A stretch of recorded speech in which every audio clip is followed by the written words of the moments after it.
A very warm welcome to the programme. Western nations continue to accuse Russia of making further preparations to invade Ukraine by increasing its military presence at its borders. The White House says as many as 7,000 additional Russian troops had recently been deployed.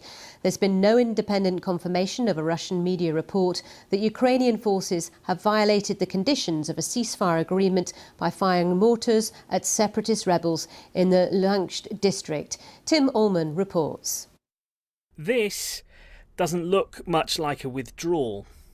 These satellite images from a private American company appear to show a build-up of armoured vehicles, helicopters and artillery. Then there's this, what looks like a pontoon bridge built across the Pripyat River, not far from Ukraine's border with Belarus. The situation is controlled by our military. We don't see any changes now. We see a large accumulation of troops. We're seeing small rotations. I wouldn't call these rotations the withdrawal of forces by Russia. We just can't say that. Russia insists you can. They released video footage showing tanks being loaded onto a train. Their final destination, we're told, their home base, now that military exercises have come to an end. But Washington remains sceptical. There's no withdrawal, quite the opposite in fact. We're in the window where we believe an attack could come at any time, and that would be preceded by a fabricated pretext that the Russians use as an excuse to launch an invasion. And we've seen, and we've talked about this a bit in here, we've seen these tactics used in the past. Although the US says there will be no military response if Russia does invade, America is building up its presence in the region. Several hundred more troops arriving in Poland, reassuring NATO allies while hoping the worst won't happen. We can talk about ways of avoiding Russia feeling unnecessarily threatened, and we should continue to explore all of those options in order to avert what would be an absolutely catastrophic large-scale war in the centre of Europe. Diplomacy continues.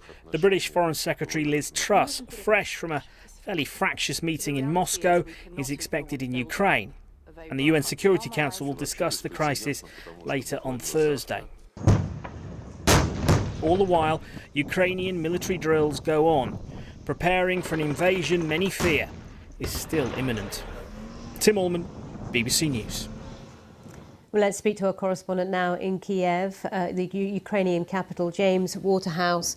So, James, we're hearing there that Russia is saying they're moving troops away. The US is saying that is false.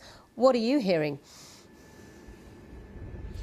Well, according to President Zelensky, it is too early to say whether Russia is pulling back or not. Look, two such announcements in as many days by Moscow that it is withdrawing from military drills as planned has done nothing to convince both Ukraine and the West that that is in fact their intent. As we've just heard, they think quite the opposite, that there is in fact a build-up going the other way. 7,000 more troops were being told, armoured vehicles, helicopters, as well as a field hospital. President Zelensky yesterday, in the face of all these predictions about an invasion happening on Wednesday, called a day of unity. There have been national flags waving. He once again appeared in a green uniform and did a unity tour of the country from west to east in Mariupol, where he ended up. He thanks soldiers there, calling them heroes and saying, "You're not frightened by forecasts."